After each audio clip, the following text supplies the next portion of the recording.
राधे माधवा गोपाल राधे माधवा गोविंद राधे माधवा गोपाल राधे माधवा गोविंद राधे माधवा गोपाल राधे माधवा गोविंद राधे माधवा गोपाल राधे माधवा मेरो माधवा मेरो माधवा मेरो माधवा मेरो माधवा मेरो माधवा मेरो माधवा मेरो माधवा मेरो माधवा मेरो बामना मेरो बामना मेरो बामना मेरो बामना मेरो बामना मेरो बामना मेरो बामना मेरो बामना गैयन को चुरैया गैयन को चरैया माधवा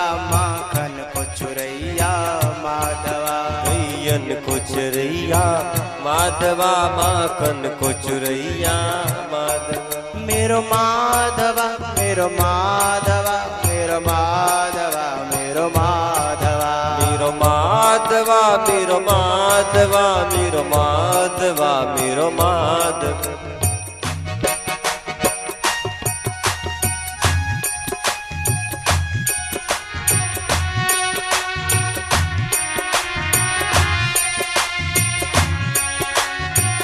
जय भोले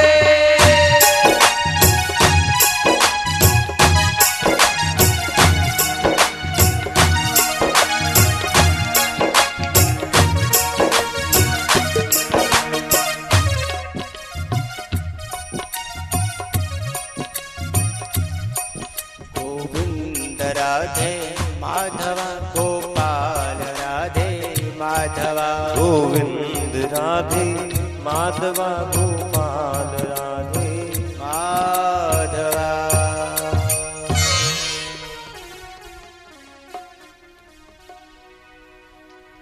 दशरथ जी महाराज गुरुदेव के पास गए राम जी को राज देने के लिए। सारी जनता बड़ी प्रसन्न थी। बात मालूम पड़ी देवताओं को, ए भैया मैयाओ एक बात लिख लेना, तुम्हारे घर में ज्यादा खुशी होए तो उस खुशी को पड़ोसियों को मत बता देना, जाहिर मत होने देना। यदि पड़ोसियों को मालूम पड़ गई तुम्हारी खुशी की तो नजर लग जाएगी और तुम्हारे घर में से खुशी का हो जाएगा सुपड़ा साफ। अवधपुर का आनंद देवताओं को पता चल गया। देवताओं की कुदृष्टि पड़ी। सरस्वती को भेजा, मंत्रा की बुद्धि खराब करी। मंत्रा ने केकई को, मैया पहले तो एक ही मंत्र आई पर आज तो मंत्रा बहुत है। सुबह करा में नहीं है खैर, पर अंत तो बहुत है। और कोई होगी एक आप तो मालूम ना हमें, हम नए नए आए। पर सुनो, मैं मंत्रा की पहचान बताए देता हूं। कोई होए तो उसके पास मत बैठना, ठीक है? और नहीं तो तुम्हारे घर को सुपड़ा साफ हो जाएगा, नजर लग जाएगी। मंत्रा वो है जो बार बार ये कहे कि हम पे तो सांची आ गया। समझ रही हो? जो ये कहे बार बार कि हम पे तो सांची कहना आता है, हम पे झूठ नहीं आता, समझ लो पक्की मंत्रा। क्यों भैया? क्योंकि सत्य को किसी प्रमाण की आवश्यकता नहीं होती। असत्य ही सत्यवादी बनने का बार बार प्रमाण देता है कि हम तो भैया सांची कहवे वाले हैं। ऐसे बार बार कहे तो समझ लो पक्को शकुनी है। महाभारत में शकुनी और रामायण में मंथरा, जिन दो ने तो सब गड़बड़ी करी है। और पता है जे दो ससुराल ते आए हैं, दशरथ की ससुराल ते कौन आई है? शूर्पणखा। तो बोलो करो कौन आई है? मंथरा। और धृतराष्ट्र अंधे की ससुराल से कौन आया? शकुनी। इन दोनों ने सब गड़बड़ किया है ना?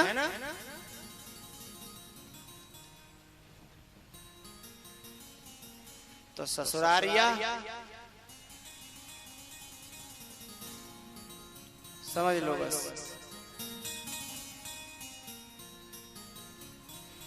परामर्श भैयाओं का लिया करो, ससुरारियाओं का नहीं। ठीक है ना? कभी परामर्श बैठ करके करना हो तो भैयाओं का, ससुराल वालों का नहीं। कैकेयी ने ससुराल जो अपने मायके से आई है, दशरथ जी की ससुराल से जो आई है, उसका परामर्श मान लिया।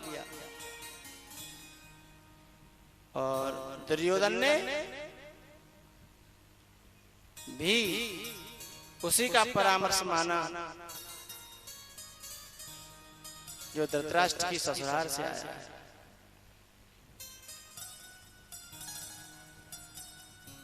कैकेयी की बुद्धि खराब कर दी। कैकेयी मैंने बताई थी क्रिया है। क्रिया में मंथरा ने लोभ घुसा दिया कि तेरा बेटा राजा बनेगा। लोभ से कोई क्रिया करोगे तो कलंकित हो जाएगी क्रिया। आज मंथरा को जो कलंक लगा है उसे सदियों में भी कोई छुड़ाने वाला नहीं है।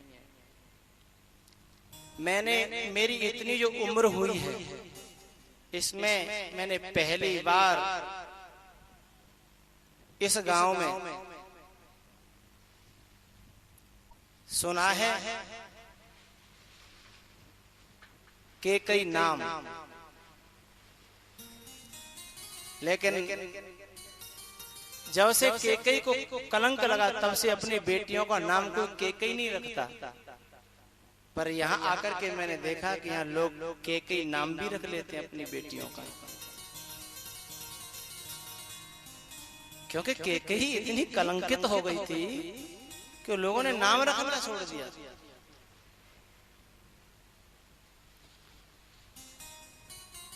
भैया, राम लखन सीता को वनवास दे दिया कैकेयी ने। तीनों प्राणी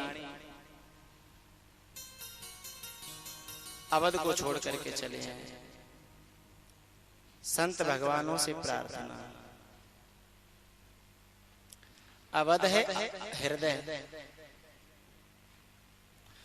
और इस हृदय में भक्ति, ज्ञान और वैराग्य तब तक रहेंगे जब तक लोभ की नहीं चलेगी। लोभ की चलवे लग गई तो इन तीनों को हृदय को छोड़ करके जाना पड़ेगा।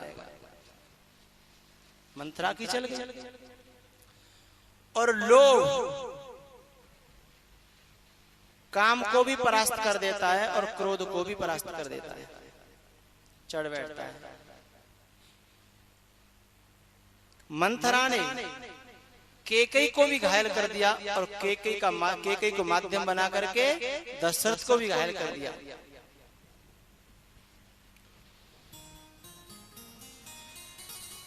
और अयोध्या में कैकेयी और मंथरा की चलने लग गई। जहां लोभ प्रेरित क्रिया होने लग जाए फिर वहां ज्ञान और वैराग्य भक्ति कैसे रह जाएंगे। और जहां ज्ञान और वैराग्य भक्ति छोड़ करके चले जाएं वहां फिर धर्म जिंदा रह ही नहीं सकता। धर्म कौन है पता है आपको? कल बताया था।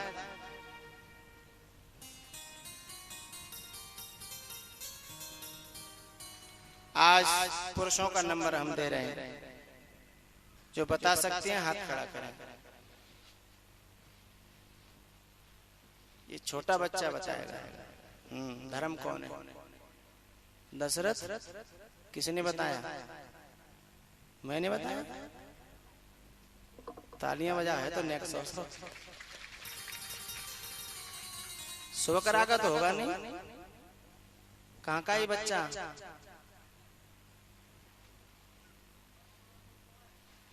सुबकरा।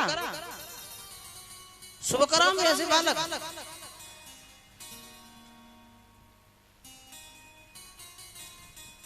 एक बार ताली और बजाओ। आज साहब सुबकरा की नाक बच गई। नहीं लग रही कि बिल्कुल ही कट जाएगी। ऐसे बच्चों के माँ बाप को धन्य है। लाइए प्रसाद दो भाई। सुबकरा में कल हमने बताया था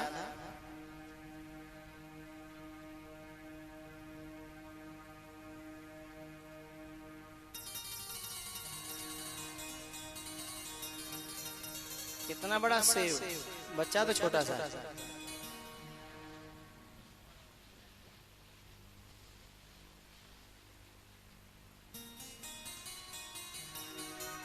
बहुत सुंदर, बहुत बहुत धन्यवाद।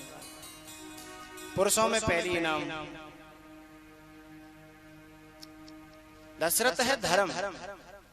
तो ज्ञान वैराग्य भक्ति जब छोड़ के जा रहे हो तो धर्म जिंदा रह जाएगा? रह ही नहीं सकता साहब। इसलिए दशरथ जी भी राम राम कहे, राम कहे, राम राम कहे राम।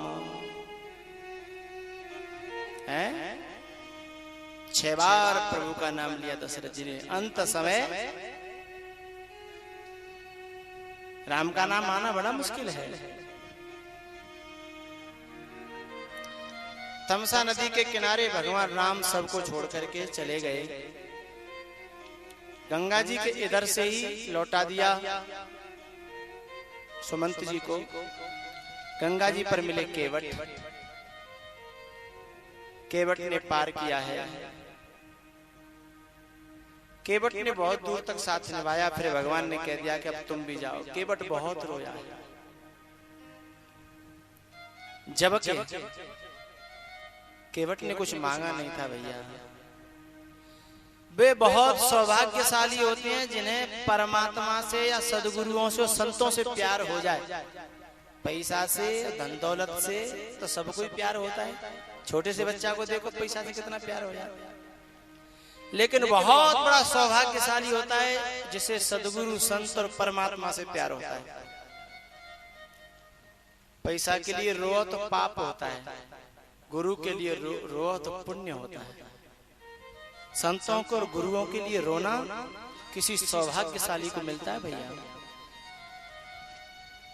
केवट ने पार किया और कह दिया कि फिरती बार मोहि जो देवा सो प्रसाद में सिर धरे लेवा।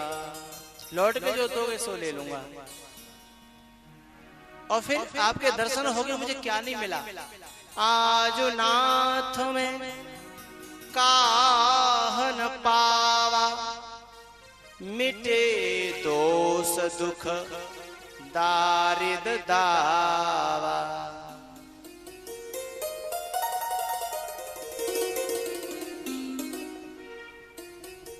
मिटे दोष दुख दारिद दावा। कथा में जिसको प्यार हो जाए वो बहुत बड़ा सौभाग्यशाली है।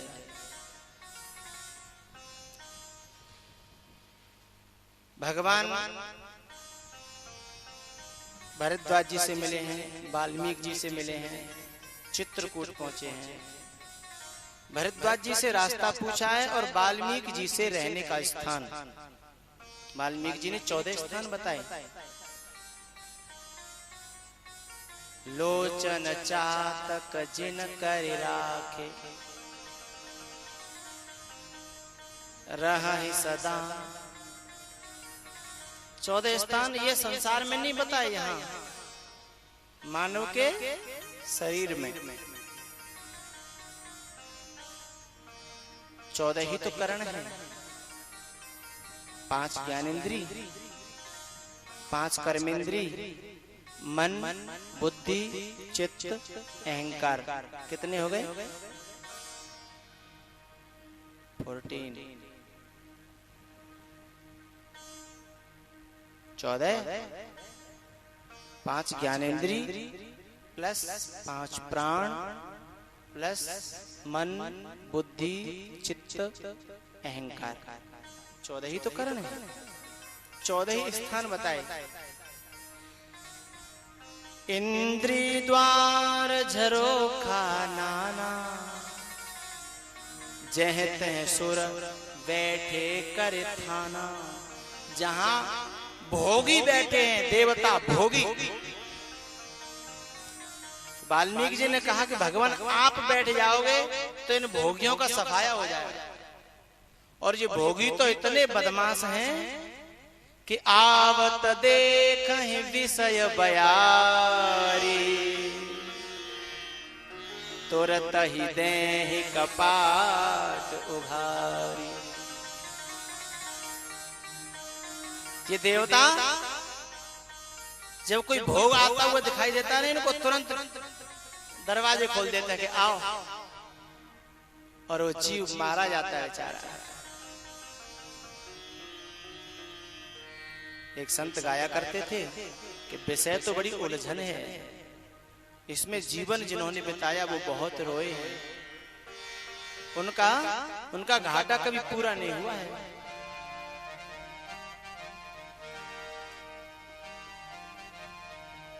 सज्जनों, जो बने विषयों के भोगी, उनको रोना चाहिए। जो बने विषयों के भोगी, उनको रोना चाहिए। प्रेम हो तो बस प्रभु से प्रेम होना चाहिए। प्रेम हो तो बस प्रभु से प्रेम होना चाहिए।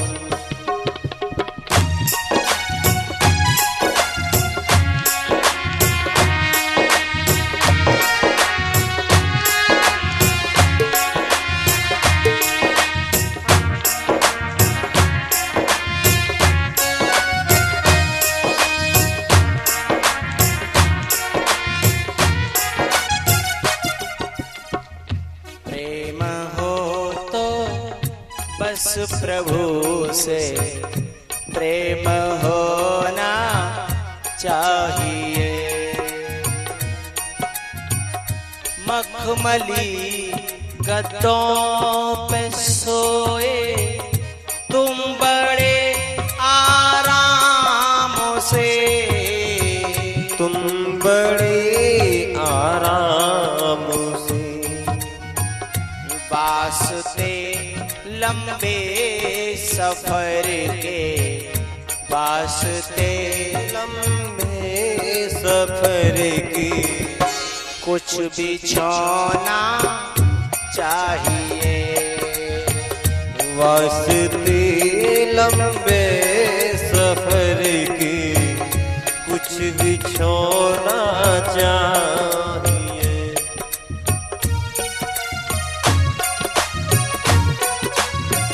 राधे हरि बोल।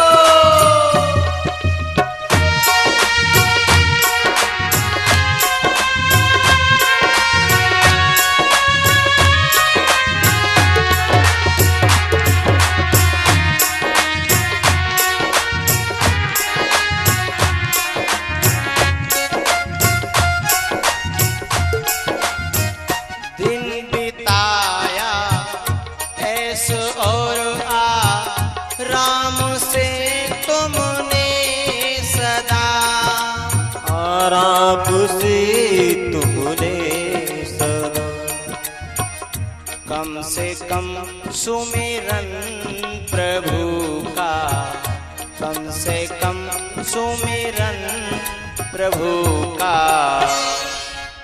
करके सोना चाहिए।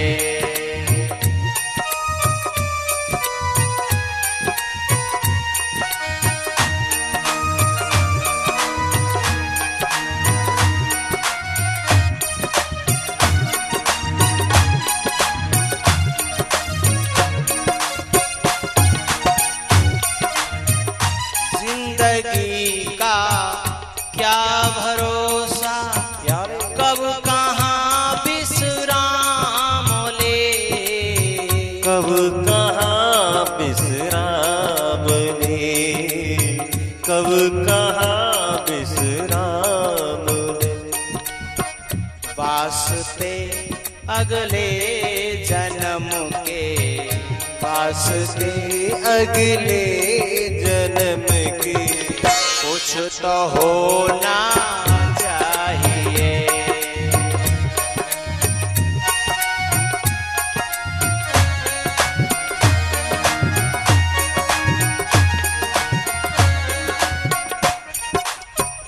है हृदय में ही प्रभु पर प्रेम बिन मिलते नहीं, प्रेम बिन मिलते नहीं, प्रेम बिन मिलते नहीं।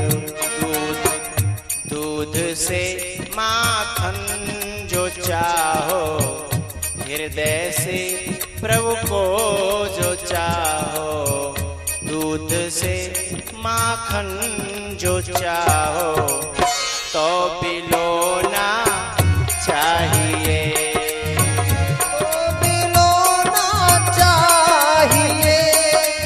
कृष्ण भगवान की।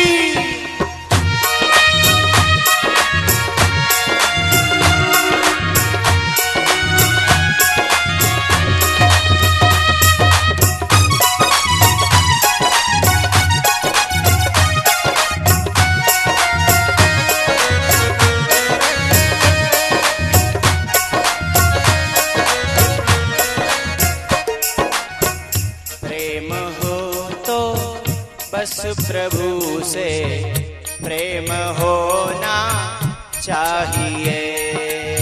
प्रेम हो तो बस प्रभु से प्रेम होना चाहिए। जो बने विषयों के भोगी उनको रोना चाहिए।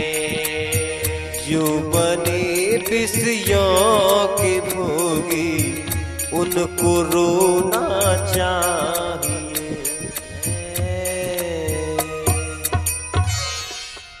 ये जो भोगी देवता जो हमारी इंद्रियों पर अपना अड्डा जमा करके बैठे हैं, ये सब गड़बड़ कर देते हैं। इसकी जगह वाल्मीकि जी ने बताया कि प्रभु आप बैठो। जिनके श्रवण समुद्र समाना, कथा तुम्हारी सुभग सरिनाना। भरहि निरंतर होहि न पूरे, तिनके हिय तुम कहूँ गृह रूरे। लोचन चातक जिन कर राखे, रहहि दरस जलधर अभिलाखे। तो 14 जगह बताएंगे। उसके बाद फिर चित्रकूट, भगवान पंचवटी पहुंचे हैं। वहां पर आई हैं एक विदेश की महिला, इंडियन लेडीज नहीं है, विदेशी महिला। क्योंकि मेरे भारत की जो बेटियां हैं वह कभी अपनी शादी का प्रस्ताव रखना तो बहुत बड़ी बात। जब उनके घर में उनकी शादी की चर्चा चलती है तो बेचारी वहां बैठती भी नहीं है, कहीं दूसरी जगह चली जाती हैं। गलत कह रहे हैं क्या हम? ठीक बात है ना। और जो अपनी शादी की चर्चा स्वयं करे तो भारत के संस्कार उसमें है नहीं। विदेश की कोई हवा लग गई है जो अपनी शादी की स्वयं चर्चा करती है।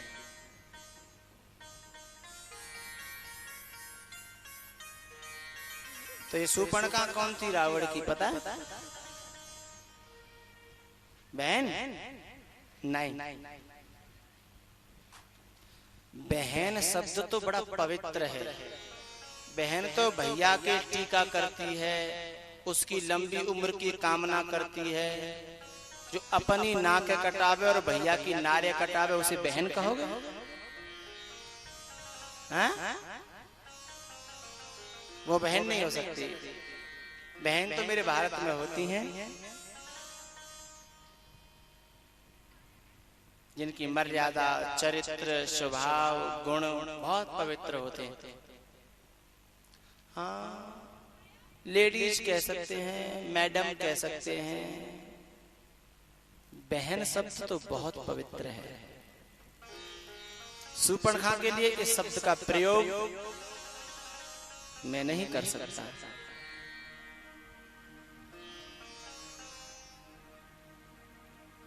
क्यों? Shurpanakha is bad character ladies।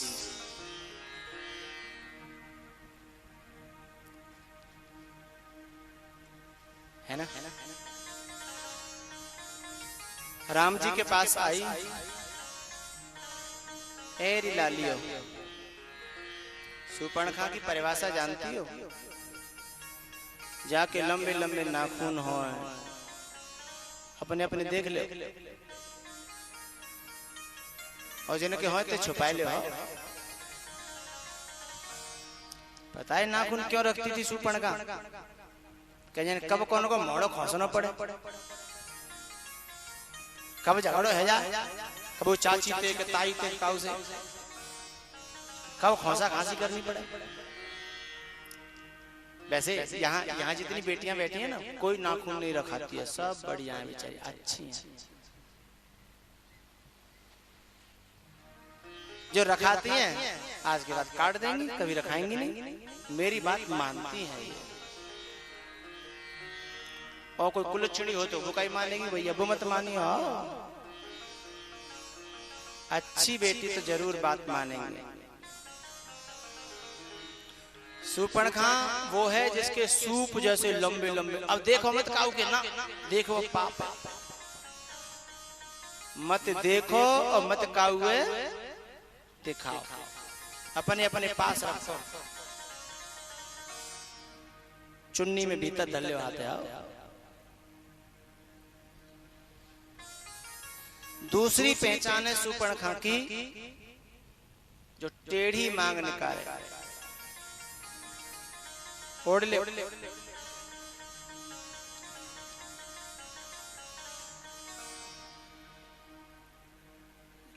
बेटियों को हमेशा टेढ़ी मांग, सीधी मांग निकालनी चाहिए, बिल्कुल बीच में होकर के।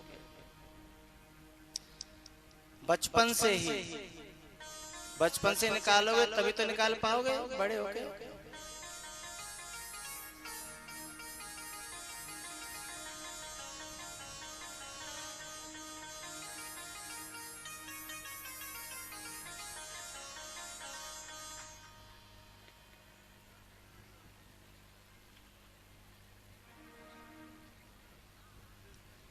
शूर्पणखा की तीसरी पहचान फिर किसी दिन बताएंगे। हाँ,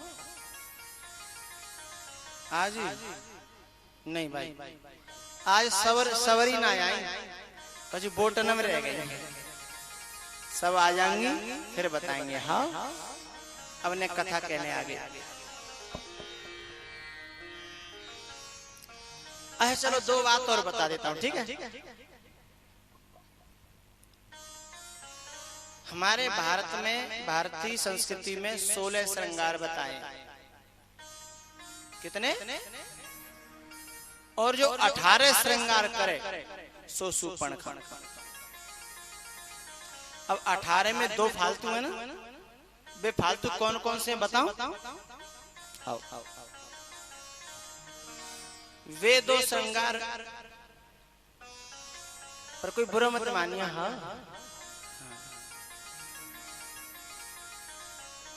अब मानो तो मान जाइए, का भी भैंस खोली मान जाइए। वे जो 2 फालतू है ना, उसमें सबसे पहला है नाखून रचाना। और जो नाखून जिससे तुम रचाते हो उसमें गौ माता का मांस आता है।